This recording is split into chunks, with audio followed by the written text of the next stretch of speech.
بسم اللہ الرحمن الرحیم۔ السلام علیکم ورحمۃ اللہ وبرکاتہ۔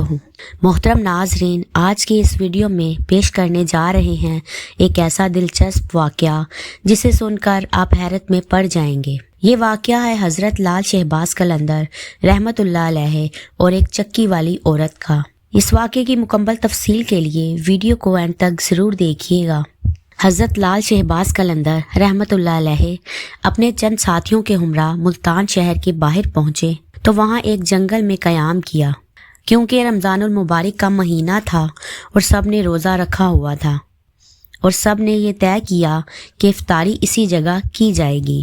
افطاری میں کافی وقت تھا، چنانچہ آپ کے ساتھیوں میں سے کوئی پانی لینے چلا گیا، کوئی جنگل سے لکڑیاں اکٹھے کرنے چلا گیا۔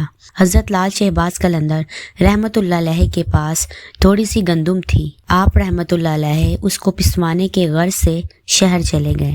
ان دنوں میں رواج تھا کہ گھریلو عورتیں چند معاوضہ لینے کے بعد وہ گھر کی چکی میں گندم پیس دیا کرتی تھیں۔ حضرت لال شہباز قلندر رحمۃ اللہ علیہ ایک گھر کے قریب پہنچے جہاں پر ایک عورت اپنے گھر میں گندم پیس رہی تھی۔ اس عورت نے حضرت لال شہباز قلندر کو دیکھا تو آپ کے حسن و جمال کی تاب نہ لا سکی۔ آپ رحمۃ اللہ علیہ پر عاشق ہو گئی۔ حالانکہ وہ شادی شدہ تھی مگر پھر بھی اس کی نیت میں فتور آ گیا۔ بری نیت سے اٹھی اور دروازے پر آ کر آپ سے پوچھا کہ آپ کس مقصد کے لیے کھڑے ہیں۔ آپ نے وہ گندم اس کے حوالے کر دی۔ وہ عورت گندم پیسنے لگی۔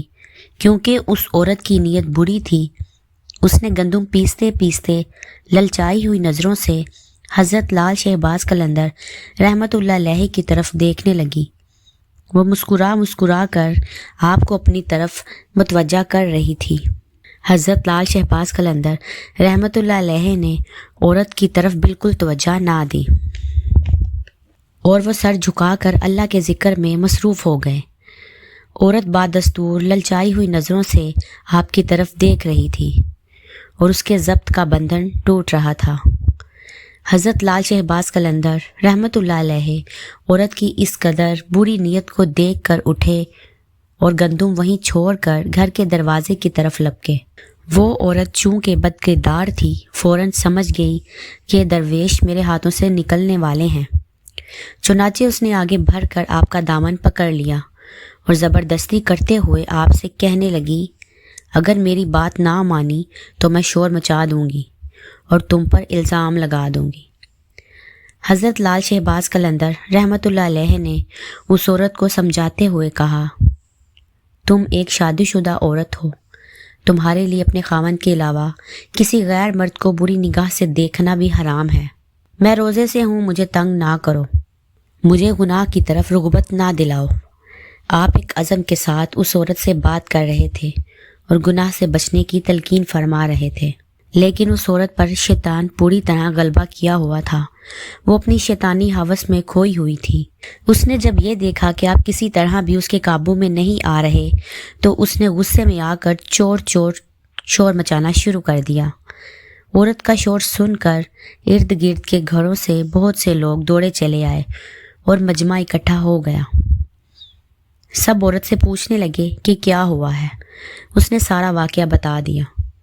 لوگ ان دونوں کو شہر کے قاضی کے پاس لے گئے۔ وہاں قاضی نے عورت سے اصل صورتحال پوچھی۔ عورت نے قاضی کو بھی وہی بات بتائی جو محلے داروں کو بتا چکی تھی۔ قاضی حضرت لال شہباز قلندر رحمۃ اللہ علیہ کی طرف متوجہ ہوا۔ اس نے آپ کی طرف دیکھا۔ اس پر ایک عجیب قسم کا رعب اور دبدبہ طاری ہو گیا۔ اس نے محسوس کیا کہ یہ کوئی نیک انسان ہے۔ چہرے سے آپ کے شرافت ٹپک رہی تھی۔ اس لیے قاضی نے بہت ہی مؤدبانہ انداز میں کہا، اے نیک انسان، اس عورت نے تم پر بہت بڑا الزام لگایا ہے، تم اس کے جواب میں کیا کہتے ہو؟ یہ الزام ایسا ہے کہ سوائے گواہ پیش کرنے کے کوئی صورت تمہارے چھٹکارے کی نہیں ہے۔ حضرت لال شہباز قلندر رحمۃ اللہ علیہ نے اطمینان اور تسلی سے جواب دیا کہ اے قاضی، عیبوں اور نقائص سے پاک تو صرف اللہ تعالیٰ کی ذات ہے۔ کسی کے عیبوں کو ظاہر کرنا کوئی اچھا کام نہیں ہے۔ اگر آپ اس بات پر باضد ہیں کہ میں اپنی صفائی میں گواہ پیش کروں، میرا گواہ اس عورت کا یہ شیر خوار بچہ ہے جو اس وقت جھولے میں لیٹا ہوا تھا اور وہاں پر سب کچھ دیکھ رہا تھا۔ وہاں پر موجود سب لوگ آپ کی یہ بات سن کر حیران رہ گئے۔ اور قاضی بھی کہنے لگا اے شخص، کیا کبھی کوئی شیر خوار بچے نے بھی گفتگو کی ہے؟ اس پر حضرت لال شہباز قلندر رحمت اللہ علیہ جلال میں آ گئے اور بولے اے قاضی، میں بے گناہ ہوں، اس عورت نے مجھ پر بہت گھٹیا الزام لگایا ہے، اور جہاں تک اس بچے کے کلام کرنے کی بات ہے تو اس بچے سے وہی کلام کروائے گا جس نے بچپن میں حضرت عیسیٰ علیہ السلام سے کلام کروایا تھا۔ قاضی آپ رحمت اللہ علیہ کا یہ جواب سن کر ہکا بکا رہ گیا۔ تمام حاضرین بھی ساری کاروائی دیکھ رہے تھے اور حیران ہو رہے تھے۔ اب قاضی نے عورت کو حکم دیا کہ وہ اپنے بچے کو لے کر آئے۔ حضرت لال شہباز قلندر رحمت اللہ علیہ بچے سے مخاطب ہوئے اور فرمایا اے معصوم، وہ ذات باری تعالیٰ جس نے حضرت عیسیٰ علیہ السلام کو کلام کرنے کی قوت عطا فرمائی تھی، تم اس وحدہ لا شریک کو حاضر ناظر جان کر گواہی دو کہ میں جس وقت تمہارے گھر میں موجود تھا تو تم نے اس وقت اپنا انگوٹھا چوستے ہوئے کیا دیکھا اور ہمارے درمیان کیا گفتگو ہوئی۔ اللہ تعالیٰ کی قدرت کاملہ اور حضرت لال شہباز قلندر رحمت اللہ علیہ کی کرامت ملاحظہ فرمائیے۔ وہ شیر خوار بچہ بولا جو بھی یہ شخص کہہ رہا ہے وہ بالکل سچ ہے، میری ماں جھوٹ بول رہی ہے، میری ماں جھوٹی ہے، اصل خطا کار میری ماں ہے جس نے بری نیت سے اس شخص کے دامن کو کھینچا تھا۔ بچے کے منہ سے یہ الفاظ سننے تھے کہ وہاں پر موجود تمام لوگوں پر لرزہ طاری ہو گیا، وہ حیرت کے سمندر میں کھو گئے۔ قاضی اس سے بہت متاثر ہوا اور اپنی جگہ سے اٹھا اور حضرت لال شہباز قلندر رحمت اللہ علیہ کے ہاتھوں کو بوسہ دیا اور اپنے ساتھ بٹھا لیا۔ اس عورت کی آنکھوں سے برائی کی پٹی اٹھ چکی تھی، وہ بھی اپنے گناہ پر شرمندہ تھی اور اس نے آپ رحمت اللہ علیہ سے معافی مانگی اور اس نے ہمیشہ کے لیے گناہوں سے توبہ کر لی۔ میں امید کرتی ہوں آپ کو ہماری آج کی ویڈیو پسند آئی ہوگی۔ ملتے ہیں اگلی ویڈیو میں، تب تک کے لیے اللہ حافظ۔